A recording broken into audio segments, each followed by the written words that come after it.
Sudah banyak sekali teman-teman yang membahas konten tentang jurus kaya raya, jurus bahagia, jurus dapat jodoh dengan cara law of attraction, dengan cara law of assumption, dengan cara-cara jurus yang lainnya, dengan segala saudara-saudaranya.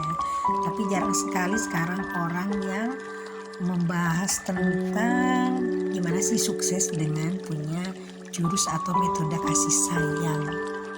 Padahal kalau kita melihat lagi kepada kelas-kelas dari vibrasi, itu vibrasi yang paling tinggi itu yaitu tentang vibrasi cinta atau kasih sayang.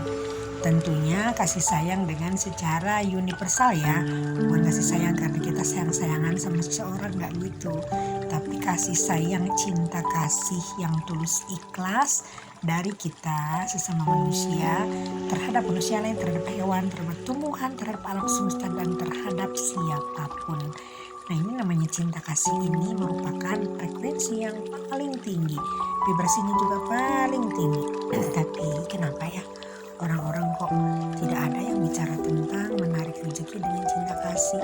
Semuanya juga tentang law of attraction, law of vibration, law of dan lain-lain gitu kan, termasuk hukum alam semesta yang sebatas. Nah, ternyata dengan cinta kasih ini semuanya akan tertarik dengan mudah teman-teman ya.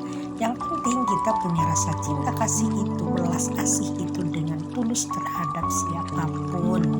Ini ada contoh soal seseorang yang hidup dengan cinta kasih, dengan memberi cinta kasih pada sesama, pada hewan, pada tumbuhan, itu hidupnya ini akan tanpa diduga akan mengalami hal-hal fase-fase yang luar biasa.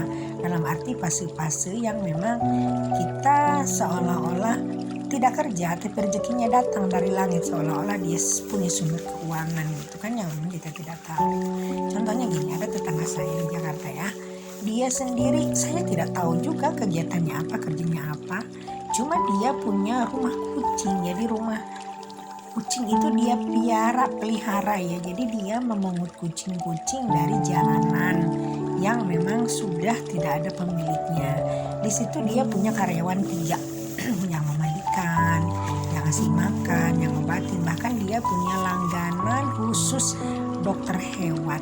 Tapi kami di sana tetangga tidak pernah tahu kerjaannya apa gitu. Tapi dia rezekinya ada aja. Misalkan dia kan punya rumah sendiri, dia pakai mobil pribadi, dia juga punya mobil untuk karyawannya yang ngambil kucing dari jalanan. Dia juga secara rutin kan menggaji karyawannya 3, juga memberi makan kucing-kucingnya, pembantunya, juga keluarganya gitu. Nah, itu luar biasa kan. Nah, jadi di situ alam semesta seolah-olah sudah menjanjikan siapapun yang punya cinta kasih untuk siapapun, Tuhan akan menjamin kehidupan kita sampai semuanya, sampai keluarganya, sampai siapapun. Nah, itu contohnya teman-teman ya. Lalu juga saya melihat ada seorang ibu pensiunan ya, usianya usia pensiunan ya. Tapi aku juga tidak tahu beliau ini pensiun dari mana. Cuma yang pasti dia itu punya beberapa anak angkat. Tapi dia tidak menyebut dia sebagai yayasan yatim piatu. Tapi dia sendiri punya 6 anak angkat teman-teman ya. Dan ibu ini hanya berjualan di rumahnya.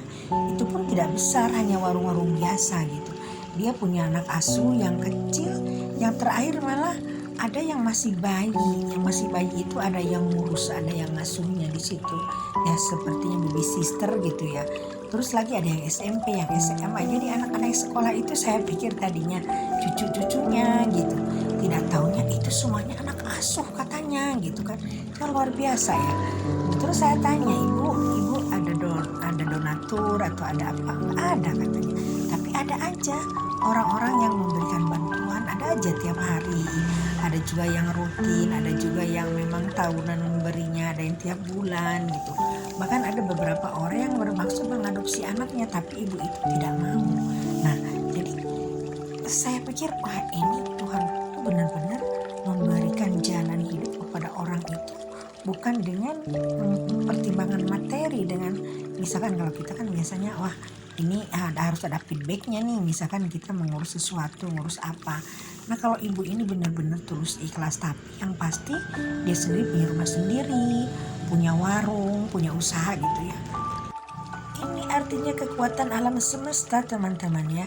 Jadi ini ternyata harta itu, kekayaan itu, kesejahteraan dan kesehatan itu bisa ditarik dengan cara kita menularkan kasih sayang, keikhlasan dengan cinta kasih yang murni kepada siapapun. Apakah itu kepada hewan, kepada tumbuhan, atau kepada sesama manusia. Nah, ini dua orang ini hanya contoh soal kecil. Tentunya teman-teman ada banyak melihat di lapangan orang-orang yang hanya jadi pencinta tumbuhan, hanya jadi pencinta binatang, tapi hidupnya luar biasa, sejahtera, teman-teman ya. Nah, mudah-mudahan kita bisa di sini mengambil insight-nya dari video saya. Dan kalau misalnya ada komentar, mohon ditulis ya. Juga kalau ada doa untuk teman-teman yang lain, yuk kita sharing di kolom komentar. Oke, sekian dulu. Bye-bye.